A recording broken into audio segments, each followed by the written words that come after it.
Anda kembali bersama kami di Forum Christian. Ana, saya berharap di segmen ini sudah terhubung dengan baik bersama Pak Jimmy Afar dan Bu Indah dari.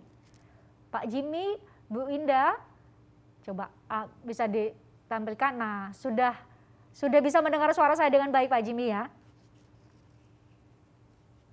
Agak kurang jelas. Oh, agak kurang jelas. Oke, kalau sekarang? Oke. Nah, Pak Jimmy ini masih ada sekarang ada di Jayapura, live-nya melalui Zoom di Jayapura. Nggak kebetulan sih, kita syukuri sekali. Ini bukan kejadian yang tidak tanpa makna. Pembukaan PON di 2 Oktober bersama dengan Hari Batik Nasional. Makanya tadi kita datangkan Bu Rosalin, ada Pak Jimmy gitu ya. Wah, kita mau melihat ke timur Indonesia di Papua. Pak Jimmy, bisa diceritakan tadi baru dari Biak ya Bu Rosalin cerita.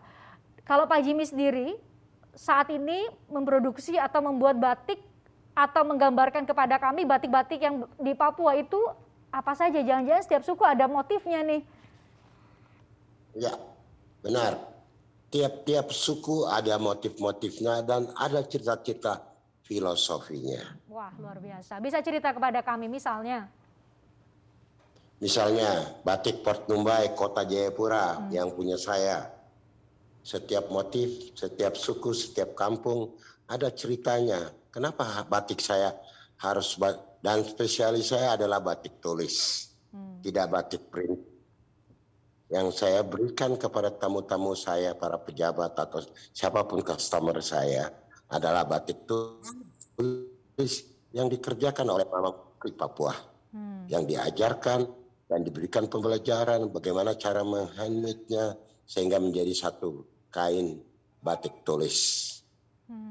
Pak Jimmy, itu kan mahal ya? Mahal tidak dalam arti secara dalam arti uang, tetapi karena dikerjakan oleh tangan-tangan orang Papua gitu ya, merefleksikan nilai-nilai kreasi dari kreasi orang-orang Papua. Sekarang Pak Jimmy sendiri itu buatnya hanya untuk dalam negeri atau coba untuk tembus ke pasar internasional? Karena tema kami malam ini Pak Jimmy kan sudah jadi warisan budaya dunia ya, harusnya sudah mendunia juga dong batik-batik kita, termasuk dari Papua. Iya, sudah UNESCO sudah menetapkan ya batik menjadi salah satu warisan dunia. Untuk sementara saya masih ingin mengkonsumsikan karya saya untuk masyarakatnya sendiri Papua dan masyarakat Indonesia maksud saya, karena batik saya sudah dipakai dari Jayapura, Papua sampai ke Aceh. Wah, seluruh Indonesia, luar biasa. Seluruh Indonesia. Pak Jimmy tidak berniat atau tidak berusaha, kalau Bu Rosalin kan tadi saya kasih judul dalam tanda petik ngotot buat bawa ke Amerika gitu ya, batik biak. Kalau Pak Jimmy sendiri mungkin punya pilihan atau punya alasan sendiri kenapa ya udah segmentasi saya masih dari Sabang sampai Merauke dulu untuk saudara-saudara kita sesama bangsa Indonesia nih. Atau sedang mempersiapkan untuk tembus pasar internasional, atau ada tantangan lain ternyata Pak Jimmy nggak bisa tembus di pasar internasional. Yang mana Pak Jimmy?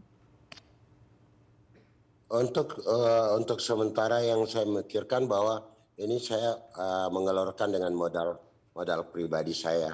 Walaupun pemerintah saya mendukung karya-karya saya sebagai anak putra asli Papua, tapi hanya mendukung, tidak melihat karya-karya saya, rumah pondok saya kerja, bagaimana saya menghidupkan dapur-dapur dari para mama-mama Papua, sampai sekarang tetap seperti itu. Jadi saya terbeban untuk melihat ke dalamnya dulu. Pak Jimmy, kita harapkan malam ini para stakeholder, para pengambil kebijakan lihat Pak Jimmy nih. Jadi ketahuan ada masalah, ada tantangan di industri kreatif batik, khususnya di Papua. Pak Jimmy bisa cerita apa saja tantangannya dan harapannya gimana? Tantangannya satu adalah finansial. Saya harus menjual batik untuk kembali mengkonsumsikan bahan baku. Semuanya saya beli dari luar Papua, terutama dari Solo, Jogja. Bahan baku kainnya, obat-obatnya, lilinnya, semuanya, cantingnya, baik itu cap maupun tulis, itu semua saya datangkan dari Jawa. Dan hasil yang dikerjakan dan dijual oleh saya kembali saya hanya untuk membeli semua peralatan itu agar mama-mama tetap berkarya. Ada sedikit pemasukan untuk mereka agar mereka bisa dapatnya berasap. Kalau tidak, mereka akan terlena. Karena apa? Di dalam diri perempuan, terutama saya sangat sayang sama perempuan. Karena saya lahir dari seorang perempuan. Makanya perempuan bagi saya adalah sangat penting bagi saya. Dan saya ajarkan mereka, dan alhamdulillah puji Tuhan, seluruh Papua sampai Papua Barat, mereka semua tertuju ke batik saya di Jayapura untuk berlatih membatik. Dan sampai sekarang pemerintah hanya cuma mengetahui di televisi, di koran-koran besar di Jayapura. Tapi apa yang pemerintah buat orang Papua? Besok saya akan meninggal, siapa yang melanjutkan garis tangan? Canting tangan saya, siapa yang akan merajut ke depan? Padahal ini sisi ekonomi. Nah, kita harapkan malam ini bisa didengarkan dan bisa ada jalan keluar, ada bantuan, ada kebijakan yang bisa benar-benar membantu para pelaku industri, termasuk Pak Jimmy, pelaku industri kreatif batik seperti Pak Jimmy. Pak Jimmy tapi tadi kata-katanya yang terakhir itu loh, siapa, ini menyentuh sekali. Sedih. Siapa yang bakal melanjutkan apa Pak Jimmy tadi? Melanjutkan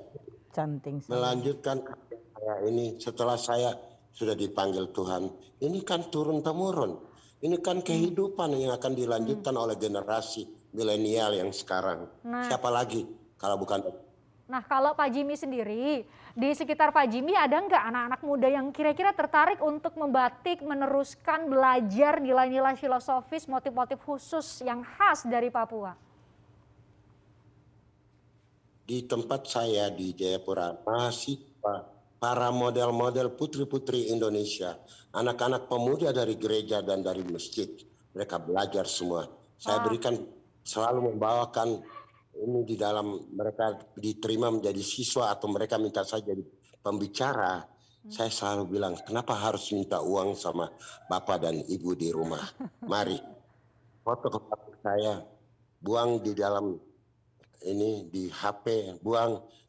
Ada yang pesan datang ke saya harganya 50.000, saya kasihkan kamu 20.000, 30.000 untuk saya olah. Sudah banyak yang saya sudah bantu dan mereka semua sekarang sudah berhasil. Banyak yang sudah tahu mencanting, karyawan bank pun juga datang belajar sama saya membantu. Para model, para remaja gereja, masjid maupun pemuda-pemuda dari ikatan apa saja, mereka tertarik dengan batik. Kenapa pemerintah saya hanya cuma bisa cetaknya di Jawa, tidak melihat kita orang asli Papua memperdayakan anak-anak Papua dan mama-mama Papua? Itu pertanyaan saya. Pak Jimmy, semua mata melihat ke Papua. Ada Bu Rosalin yang kami bangga sekali. Saya beri judul sekali lagi dalam tanda petik, ngotot untuk bawa semua ke Amerika gitu ya. Semoga ini jadi momentum 2 Oktober itu jadi momentum untuk mengingatkan kita semua bahwa kita punya batik yang sama-sama perlu kita perjuangkan. Termasuk di Papua. Bu Rosalin melihat seperti ini di suku Bu Rosalin di Biak ya? Iya. Di Biak juga seperti ini gitu. Ada anak-anak muda yang tertarik? Ya, pertama-tama saya selamat malam buat Pak Jimmy dan Ibu Indah. Pak Jimmy sudah saya pernah kerjasama dengan Pak Jimmy waktu saya masih dokter di perusahaan besar di Papua. Waktu itu pemilihan putra-putri Indonesia, putri Indonesia di Timika. Lalu Pak Jimmy lupa ya Pak Jimmy. Ini kayaknya yang ketemu Pak Jimmy banyak sekali. Iya, gitu ya. jadi kain-kainnya dia itu yang batiknya beliau itu yang kita pakai untuk putri-putri Papua, untuk pemilihan putri Indonesia, untuk seleksi. Jadi Timika jadi pemilihan putri Indonesia provinsi dan dari situ nanti dikirim ke Jakarta. Ya, saya sempat kerjasama dengan beliau karena saya ketua panitia waktu itu. Tadi yang diceritakan Pak Jimmy banyak sekali juga kok anak-anak muda yang banyak, mau cuma belajar. ya itu kembali lagi finansial. Sehingga apa yang disampaikan oleh Pak Jimmy, ya sehebat apapun pikiran dan kreasi orang, tapi kalau sampai di finansial tidak di backup, itu harapannya ya. Sedih. Sedih. Saat ini kita harapkan kalau itu jadi industri, bisa jadi mata pencaharian, Setuju. penghidupan, tentu mau dia tua, Setuju. mau dia muda, tentu Setuju. akan mendedikasikan diri untuk merawat batik kita gitu ya, Iya. termasuk juga batik di Papua. Bu Indah, nih saya anggurkan sebentar karena Bu Rosalin tadi cerita karena bareng ya. Kalau saya lihat juga video-videonya banyak sekali wawancara dan mereka-mereka yang ada di luar negeri banyak bertanya soal batik-batik kita ke Bu Indah. Saya akan ajak ngobrol di segmen berikutnya nih, karena ini bagian terakhir dari Pak Jimmy juga. Saya mau terakhir kepada Pak Jimmy. Pak Jimmy, buat kami anak-anak muda, Pak Jimmy kan sudah mendedikasikan diri sepanjang hidup untuk batik Papua. Ada di Jayapura saat ini. Pesan untuk kami anak-anak muda yang sekarang mungkin masih bisanya pakai batik, foto dan taruh di media sosial. Betul. Taruh di media sosial. Kalau Pak Jimmy berharap apa untuk kami generasi berikutnya? Soal batik. Soal batik, ya. Saya berharap karena batik kita ini sudah mendunia, agar semua batik di Nusantara ini ikut dibantu oleh generasi muda. Dan generasi muda tidak lagi ini, kreatifnya sungguh tinggi pada zaman kami masih muda. Dan mudah-mudahan anak-anak muda ini bisa menjadi pengusaha-pengusaha yang maju. Amin. Kalau jadi pengusaha yang maju di era sekarang bisa memperkenalkan Indonesia dengan karya-karyanya, termasuk apa yang dilakukan oleh Pak Jimmy. Pak Jimmy, saya ingin ngobrol panjang. Wah, luar biasa tuh yang dilihatin di layar, Pak. Itu apa? Itu motif apa yang dilihatin tadi diangkat?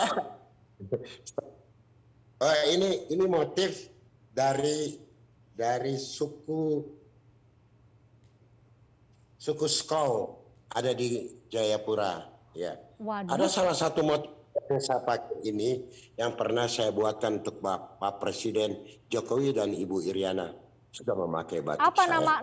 nama motifnya Pak Jimmy? Yang dikatakan ke ini, wah mendi, muka perahu. Setiap kepala suku menyuruh mengantarkan undangan melalui laut yang sangat ngeri, tapi dengan perahu itu dia akan mendubus sampai pada tujuan. Kenapa saya harus memilih 3 hari untuk menentukan kepercayaan yang diberikan untuk membuatkan batiknya Pak Presiden Jokowi dan Ibu Iriana? Karena saya memilih motif yang benar-benar sebagai orang nomor 1 harus diikat dan dilindungi sehingga dia menjadi seorang pemimpin yang terus melihat rakyatnya dari Sabang sampai Merauke. Wah, ada nilai filosofis, ada makna, ada doa ya di setiap motif batik yang salah satunya lahir dari tangan seorang Jimmy Afar. Pak Jimmy, terima kasih. Saya berharap bisa ketemu langsung. Terima kasih sudah hadir di Forum Christian. Aduh, rasanya pingin banyak bawa tuh semua baju-bajunya, mohon maaf, batik Pak Jimmy untuk taruh di sini dan kemudian ditunjukkan kepada pemirsa di TVRI yang nonton dari seluruh Indonesia. Terima kasih Pak Jimmy, sehat selalu. Semoga kita bisa berkesempatan untuk ketemu secara langsung. Salam untuk mama-mama yang terhormat di Papua. Terima kasih. Terima kasih. Akan disampaikan karena itu amanah, ya. Terima kasih. Dan usai jeda, tidak hanya Bu Rosalin, tidak hanya Bu Indah, kita akan bicara soal ini adalah salah satu kedutaan besar atau kedutaan besar pertama yang intens betul melakukan pagelaran batik. Nah, salah satunya akan kami hadirkan ini dari Kedutaan Besar Korea Selatan, Kedutaan Besar Republik Indonesia di Korea Selatan. Nanti akan bergabung secara virtual tentunya karena dari Korea Selatan. Usai jeda di Forum Christian.